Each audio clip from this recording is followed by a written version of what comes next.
Oke, assalamualaikum warahmatullahi wabarakatuh. Kembali lagi di channel Dokter Lampu TV. Pada video kali ini kita akan bagikan tutorial servis lampu LED emergency merek Visicom yang tentunya sangat mudah sekali kita tiru ya, dengan biaya yang sangat murah. Nah, cuma 11.000 lur. Dan di sini kita lihat di bagian PCB-nya dia ada retak-retak ya. Akan tetapi di bagian DC-nya masih normal ya. Berarti ini baterainya masih kondisinya masih on atau normal. Dan di sini kita cek dulu menggunakan anti konslet. Nah, skemanya seperti itu. Ini tujuannya biar tidak ngejlek kalau terjadi konslet. Nah, di sini kita cek lampunya mati ya. Mati. Dan kita lihat di bagian PCB-nya dia di bagian DC masih nyala, dan bagian PCB yang AC-nya dia sepertinya masih dalam kondisi yang baik ya. Dan di sini kita cek menggunakan HVDC. Nah, HVDC ada di video lainnya ya, untuk pembuatan alat HVDC ini untuk pengecekan untuk memastikan LED dalam kondisi normal. Nah, ini DC-nya nyala, di bagian yang samping juga nyala. Nah, selanjutnya kita bongkar. Di sini ada drivernya ini ya. Drivernya seperti ini. Nah, jika AC-nya itu tidak nyala, itu biasanya di bagian IC-nya itu sudah rusak. Nah, IC-nya rusak sehingga driver di bagian AC-nya dia tidak menyala. Sebenarnya untuk bagian DC itu masih pengecasannya masih normal biasanya kalau seperti ini. Akan tetapi yang mati adalah bagian AC. Jadi di dalam driver ini ada dua driver ya, driver AC dan driver DC-nya.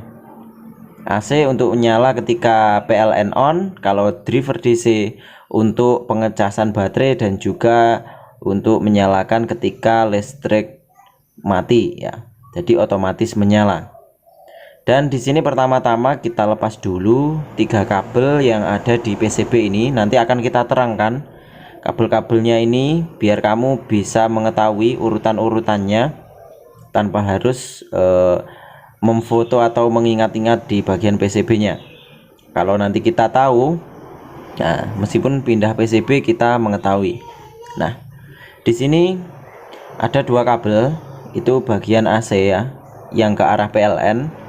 Kemudian 3 kabel ke arah PCB. Dan di sini kita siapkan driver LED emergency yang baru. Nah, ini. Nah, seperti ini ya drivernya. Ini juga sama dengan yang tadi, cuma ini lebih simpel sekali. Jadi 2 driver dalam satu PCB. Nah, ini IC driver untuk DC-nya.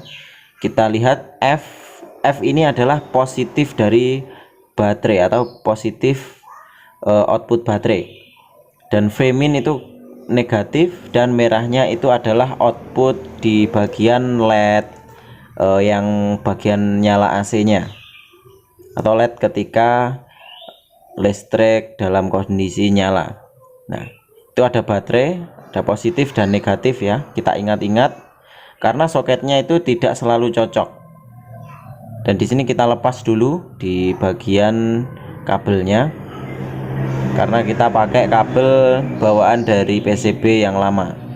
Nah, ini 2 kabel di bagian driver LED emergency ini adalah input AC 220 volt. Nah, bisa kita lihat seperti ini drivernya. Ada bagian baterai, ada bagian input AC dan output ke arah LED-nya. Nah, ini kita solder dulu di bagian soketnya, soket baterai. Karena saya lihat baterainya ini tidak sama untuk kelurusan dari soketnya. Jadi jangan sampai kebalik ya. Di bagian IC baterainya ini nanti kalau kebalik dia bisa merusak IC-nya, sehingga tidak akan berfungsi lagi IC emergency-nya. Dan di sini kita sambungkan 2 kabel yang mengarah ke PLN. Kita sambungkan ke driver ini.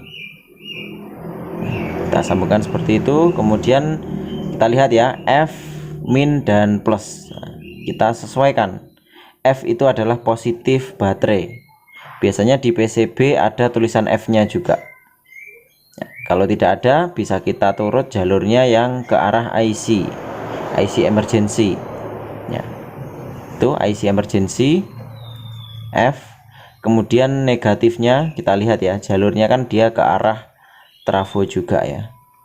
Dan ini plusnya juga ke arah bagian AC. Nah, ini jangan sampai kebalik. Kalau kebalik dia tidak menyala.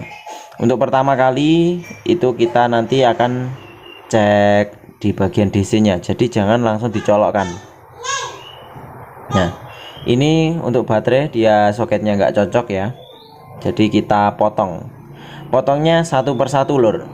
Nah, kalau kita motongnya langsung dua, itu dikhawatirkan kabelnya itu akan konslet di tangnya ya, karena dua kabel ini adalah memiliki tegangan ya. Jika kita potongnya langsung bersamaan dua, nanti dia konslet di bagian tang potongnya, sehingga baterainya nanti bisa jadi akan konslet ataupun kabelnya akan meleleh karena overcurrent.